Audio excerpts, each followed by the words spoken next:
Fox News alert. Well, it's the first day of work for Secretary of Defense Pete Hegseth. He has arrived at the Pentagon. He took a few questions. Let's play that for you now. It's an honor to be here. It's an honor to serve on behalf of the president, serve on behalf of the country. It's an amazing job, beyond what anyone can fathom. But in talking to the chairman and so many other folks here, we're in capable hands. The warfighters are ready to go. If you see what the president said last week in his executive orders, he's hitting the ground running. He's made it very clear. There's an emergency at the southern border, that the protection of the sovereign territory of the United States is the job of the Defense Department, and the cartels are foreign terrorist organizations. As a result, this Pentagon Snap 2 last week, we helped move forward troops, put in more barriers, and also to ensure mass deportations, support of mass deportations in support of the president's objective. That is something the Defense Department absolutely will continue to do. And today, there are more executive orders coming that we fully support on removing DEI inside the Pentagon, reinstating troops who were pushed out because of COVID mandates, Iron Dome for America. This is happening quickly. And as the Secretary of Defense, it's an honor to salute smartly, as I did as a junior officer and now as the Secretary of Defense, to ensure these orders are complied with rapidly and quickly.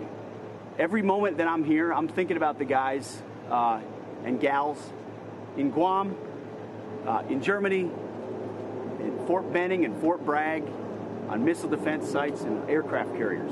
Our job is lethality and readiness and warfighting. We're going to hold people accountable, and I know the chairman agrees with that. The lawful orders of the President of the United States will be executed inside this Defense Department swiftly and without excuse. We will be no better friend to our allies and no stronger adversary to those who want to test us and try us. So, Mr. Chairman, thanks for welcoming me today.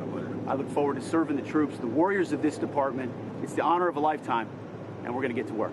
God bless you all. What's your wristband? This right here is Jorge Oliveira. He was killed in Afghanistan.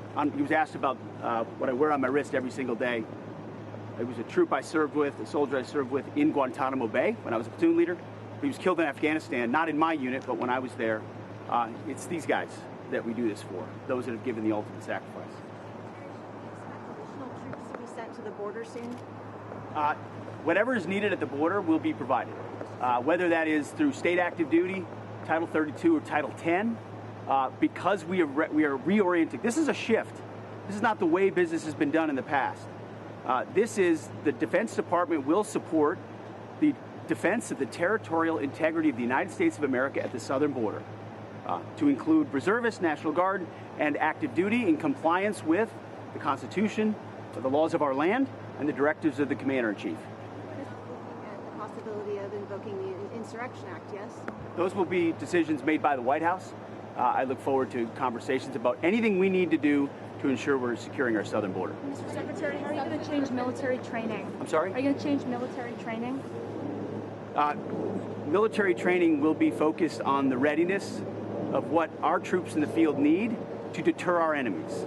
More rapid fielding, more rapid opportunity to train as we fight will be something we want our units to do across the spectrum. One more.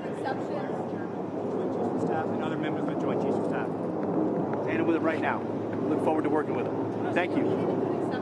And there he is, Secretary of State Pete Secretary of Defense Pete Hegseth. Secretary of State, of course, is Marco Rubio. So a huge job and a great accomplishment for Pete Hegseth, and congratulations to him and his wife as they get underway. I'm Steve Ducey. I'm Brian Kilmeade. And I'm Ainsley Earhart. And click here to subscribe to the Fox News YouTube page to catch our hottest interviews and most compelling analysis.